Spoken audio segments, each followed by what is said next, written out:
Daryl is in New York City to start off this hour. Hi, Daryl. How are you? Hi, Dave. I'm good. Thanks for taking my call. Sure. What's up? So, my wife and I, we're in contract to buy a new apartment, and we're trying to sell our old apartment, but we're having a tough time selling it. So we're kind of sitting with a couple of options, and in order to raise the money to do the closing.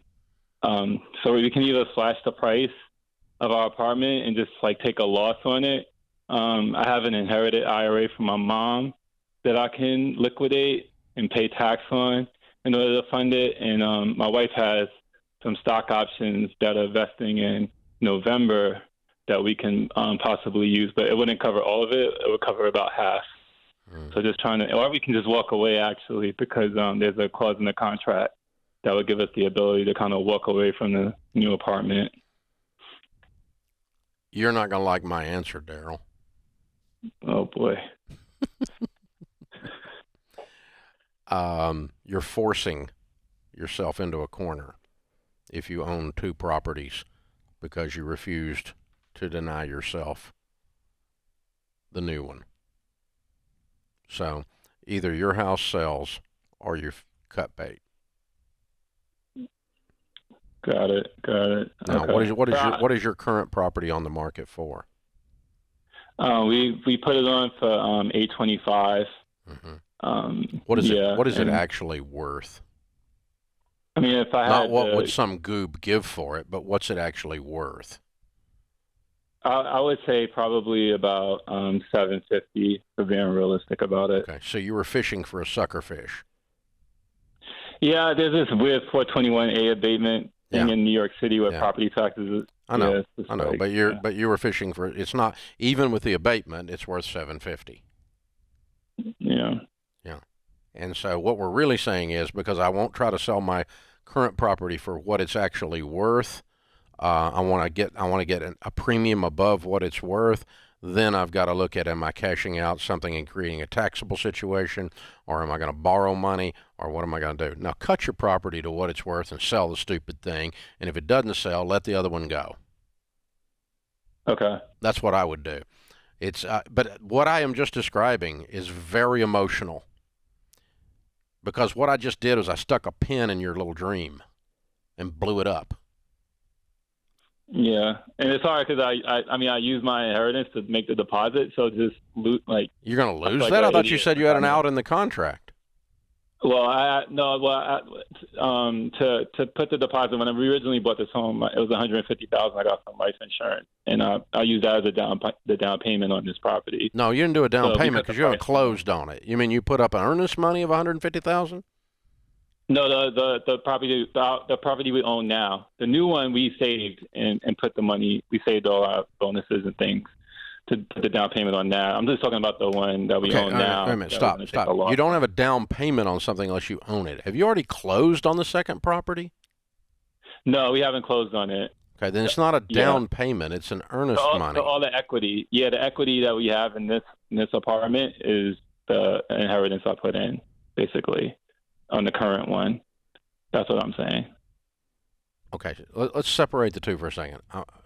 You have a contract on the second deal that has a contingency in it that allows you to not close, correct? That's right. And you would not lose your deposit on that property if that contract has that kind of contingency.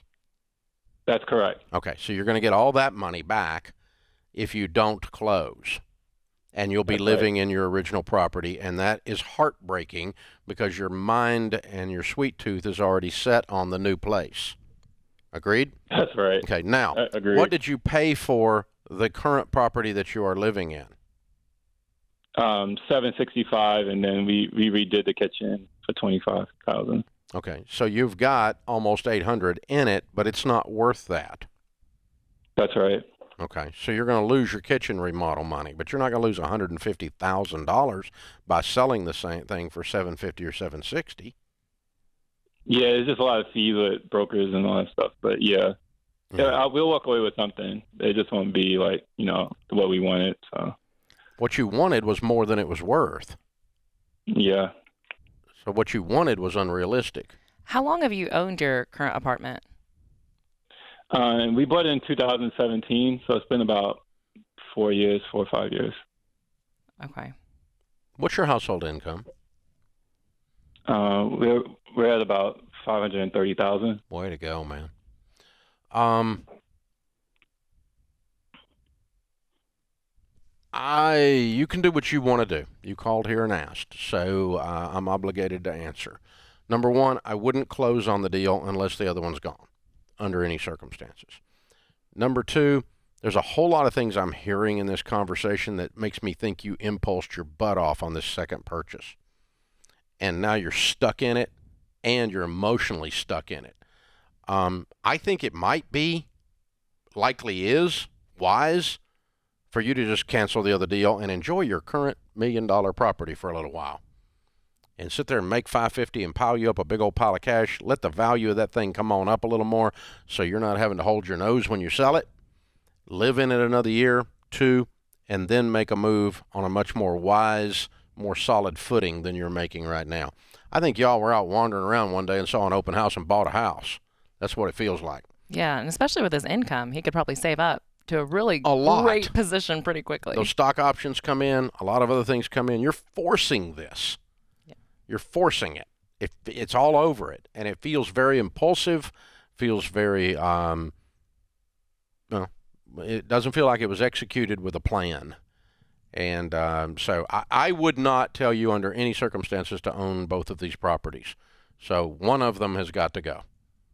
You need to get the one you're living in sold and just bite the bullet and say, that's it. I really want the other one so badly. My wife really wants the other one so badly that I'm willing to lose whatever I lose on that, and I'm out of there, and I'm going to go buy the other one.